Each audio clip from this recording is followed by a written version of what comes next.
Maori legend tells how Aoraki and his brothers left on a voyage to visit their Earth Mother Papatuanuku when disaster struck. Their waka became stranded upon a reef in the ocean.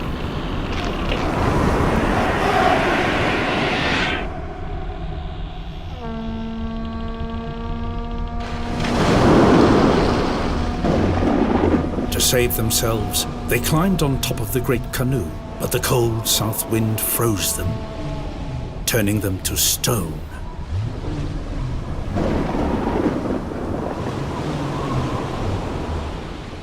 And so the great land was born.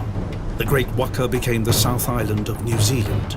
The brothers became particular mountains and peaks of Ka Tiritiri o Te Moana, the Southern Alps, and Aoraki, the tallest of the brothers, became its highest peak, standing proud. Aoraki the guardian, Aoraki te atua.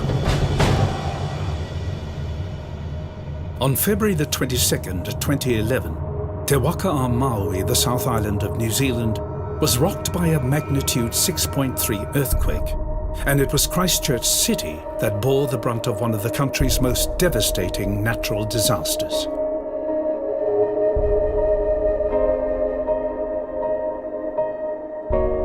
The damage to the heart of the city was unprecedented.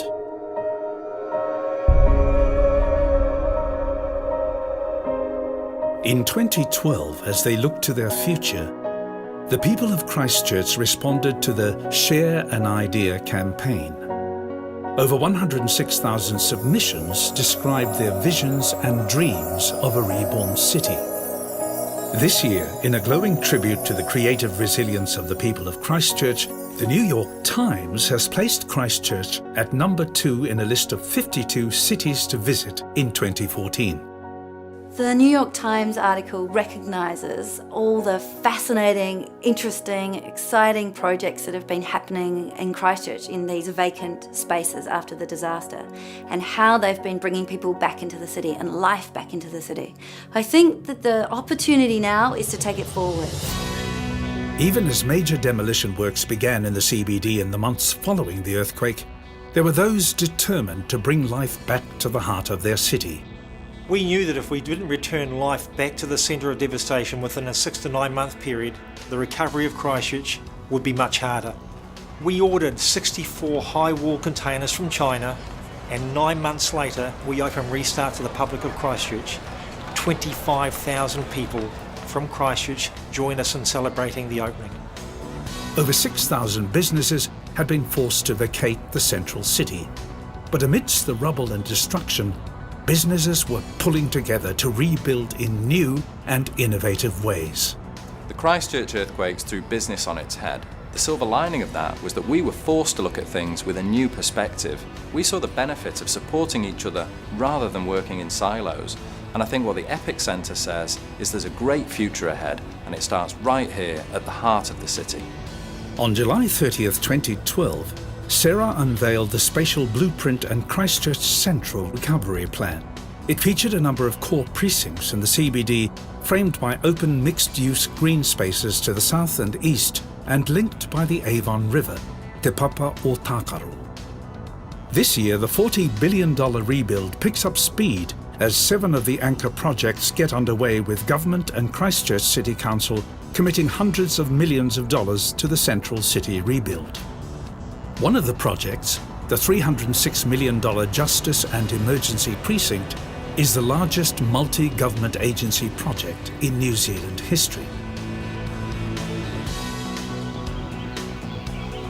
The Avon River Precinct is the glue that holds the Christchurch City blueprint together, a 3.2-kilometre riverside park that is already catalysing private sector investment along its banks. Christchurch, the land of opportunity. An exciting time for us all, from destruction to the creation of a new city, a new heart, a new life for the city. Second biggest city in New Zealand. You would never normally get this opportunity to be part of rebuilding a new city, and we're creating its new heart, its new centre, its new energy. It's wonderful. A strong focus on ecology will ensure that Christchurch will be one of the few cities in the world to boast a healthy urban river that everyone can enjoy. This is a unique opportunity for design and ecology to work together, to have ecology as a cornerstone of the design process. We want to restore the river, not just for the river or for us, but for future generations. We want to leave a legacy of a healthy river where our children's children can come and feed the fish, see the kererū, even hear the song of the bellbird, right in the heart of our city. Christchurch City is being described as the newest city in the world. A city of opportunity, a city built for the future.